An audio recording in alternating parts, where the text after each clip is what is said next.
नमस्कार दोस्तों, सलाम दिल्ली न्यूज चैनल के अर्थ चर्चा प्रोग्राम में मैं सुनील जिंदल आपका हार्दिक स्वागत करता हूं। आज शनिवार के दिन शेयर बाजार बंद रहते हैं। शनिवार और इतवार 2 दिन की छुट्टी रहती है, तो आज बाजार की परिचर्चा तो हम नहीं कर पाएंगे, लेकिन आज मैं कुछ ऐसे तथ्यों को आपके सामने लेके आ रहा हूं जिनको लेकर आप एक अच्छा शेयर बाजार कारोबारी बन सकते हैं। अगर आप शेयर बाजार में काम करना चाहते हैं तो सबसे पहले अपने नज़दीक में ही किसी ऐसे अच्छे ब्रोकर की तलाश आपको करनी चाहिए जो कि काफ़ी समय से शेयर बाजार का काम कर रहा हो और जिसकी गुडविल बाजार में अच्छी हो।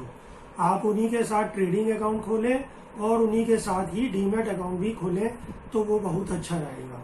अपना जिस समय आप अकाउंट खोलने जाएं उनके साथ कैश मार्केट, डिलीवरी मार्केट, उसके साथ में F&O, कमोडिटी और जो दूसरे कारोबार हैं वो सारे एक ही बार एक साथ ही खोल लें, क्योंकि बार बार खोलने में आपको बार बार जाना पड़ता है और आपको दिक्कत आती है। भले ही आप कैश कारोबार करें या F&O या कमोडिटी या दूसरे करेंसी में काम करें, लेकिन अकाउंट पहली बार में ही सारे एक साथ ही खोल लें। और इसके साथ में एहतियात करने की जो जरूरत है, सबसे पहले अगर आप 50,000 या 1 लाख रुपए का काम शुरू करना चाहते हैं इन्वेस्टमेंट का, तो शुरू में 10,000 या 15,000 से ही ये काम शुरू करें।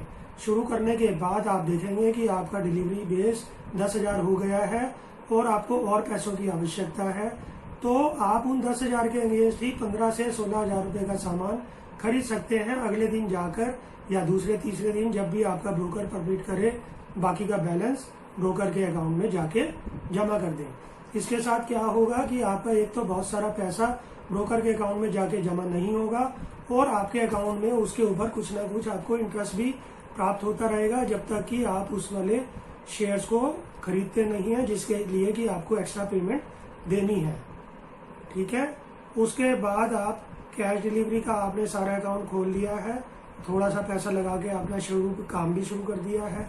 अब आपको जरूरत है कि आप किसी अच्छे एनालिस्ट के पास जाएं, या अगर आप शेयर बाजार की उठाव और चढ़ाव गिराव सब कुछ आपने देखा है तो ऐसे अच्छे शेयर्स जो कि आपको पिछले 5 सालों में अच्छा रिटर्न दे चुके हैं, उन शेयरों को अपने पोर्टफोलियो में चयनित करें और उन्हीं शेयर्स को खरीदें, क्योंकि बाजार कभी ठंडा रहता है कभी गर्म रहता है। अच्छे शेयर्स को भी ऑपरेटर कई बार इतना तोड़ देते हैं कि आप सोचेंगे कि इस शेयर को हो क्या गया। जैसे अभी करंट मार्केट में इंडियन ऑयल कॉर्पोरेशन, जो दुनिया में जिसका नाम है, भारत की सबसे बड़ी कंपनी है, 80 रुपये उसका भाव ऑपरेटर्स की वजह से ही आया है, वरना इस शेयर के अंदर में 150 रुपये का भाव कम से कम चल रहा था 1 से 6 महीने पहले। और ये कंपनी ऐसी है जो कि 16 रुपये डिविडेंड दिया करती थी। 150 रुपये पे अगर 16 रुपये डिविडेंड की कैलकुलेशन करें तो 11% IRR आती है। आज भी अगर उसका 6 से 7 रुपये डिविडेंड आएगा तब भी वो 8 या 9% डिविडेंड जाके गिरता है। तो ऐसे शेयर जिनमें कि इस वक्त बहुत भयंकर मंदी है, उन शेयरों को लेने की कोशिश करें, जिनमें 2-3 नाम मैं आपको बता सकता हूँ। इंडियन ऑयल कॉर्पोरेशन है, ONGC है, भेल है, IDFC बैंक है, स्टेट बैंक भी बहुत ज़्यादा तेज नहीं है। अगर आप पिछले 2 महीने से अगर बाजार को स्टडी कर रहे हैं तो आपने देखा होगा टेल्को, टाटा मोटर 70-72 रुपये तक आ गया था और एकदम सिर्फ एक ही महीने के अंदर 70 रुपये से 150 रुपये ऑपरेटर्स की कारगुजारियों से ये पहुंचा है। क्योंकि ऑपरेटर जब किसी शेयर में एकोमुलेशन करते हैं तो वो 2-4 रुपये के लिए काम नहीं करते, वो 50 से 60% मार्जिन लेने के बाद ही उस शेयर को छोड़ते हैं। तो आप इन शेयरों में अपना एक्यूमेंट बनाए रखें, थोड़ी क्वांटिटी में हमेशा खरीदें। बेशक अगर वो शेयर बढ़ जाएगा तो आपको प्रॉफिट कम होगा, लेकिन लॉस होने के चांसेस बिल्कुल नहीं रहेंगे। कोई भी शेयर जब 10% गिर जाए आप उसमें एवरेजिंग शुरू करें। हर 10% की गिरावट पे आप उसमें एवरेजिंग कर सकते हैं, आपको शेयर में नुकसान होने के चांसेस बिल्कुल भी नहीं रहेंगे।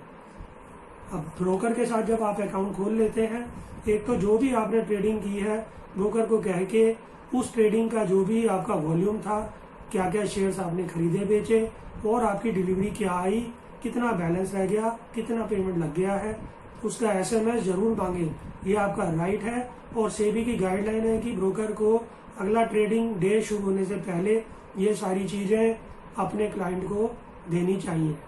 महीने के अंदर एक बार अपना अकाउंट का लेजर जरूर खरीदें, और वीक में जब मंडे टू फ्राइडे ख़त्म होता है, सैटरडे को अपने एक कॉपी बनाएं, उसके अंदर देखें कि जो चीज़ें मैंने खरीदी हैं क्या वो मेरे डीमैट अकाउंट में आ गई है या नहीं आई है, और ब्रोकरेज मेरी ठीक लगी है या नहीं लगी।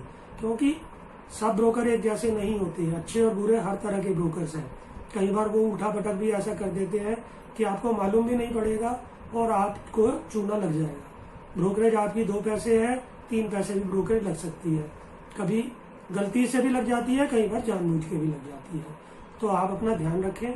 जब आपका डीमैट अकाउंट खुल गया है, गोल्ड बीज में थोड़ा बहुत जरूर इन्वेस्टमेंट करें, क्योंकि सोना ऐसा मेटल है आपको 2, 4, 5, 10 साल में डबल का रिटर्न जरूर दे देता है। और इस बहाने आपकी बहुत थोड़ी इन्वेस्टमेंट पे आपका गोल्ड इकट्ठा होता रहता है। बाजार में IPO भी आते हैं, IPO भी आप अपने ब्रोकर के साथ ही कर सकते हैं। वो आपके लिए IPO अप्लाई करेगा, और जब वो IPO अप्लाई होने के बाद आपको अलॉटमेंट आएगी तो वो सीधा आपके डीमैट अकाउंट में चली जाएगी। शायद ये जानकारी आपके लिए यूजफुल रही हो। अगर जानकारी में कहीं पर भी आपको ऐसा लगा हो कि जानकारी अपने दोस्तों या रिश्तेदारों से शेयर करनी चाहिए तो जरूर करें। चैनल को सब्सक्राइब करें। मंडे टू संडे डेली हम आपको एक वीडियो देने की कोशिश करते हैं, और आपकी जानकारी पुख्ता हो इसके लिए कुछ ऐसी चीज़ें जरूर बता के जाते हैं जिससे कि एक नया शेयर बाजार में एंट्री करने वाला शख्स उसको थोड़ी बहुत जानकारी जरूर हो जाए। एक छोटा सा लाइक हमारे को हौसला अफजाई देता है। आपका छोटा सा लाइक हमारे को नई वीडियोस बनाने के लिए प्रेरणा देता है। आप इस चैनल को सब्सक्राइब करें। इस चैनल पे आपको शेयर बाजार और इंश्योरेंस से जुड़ी बहुत सारी जानकारियां लगातार प्राप्त होती रहेंगी। धन्यवाद। आपका दिन शुभ हो। कल एक नई वीडियो के साथ आपके साथ फिर चर्चा करेंगे।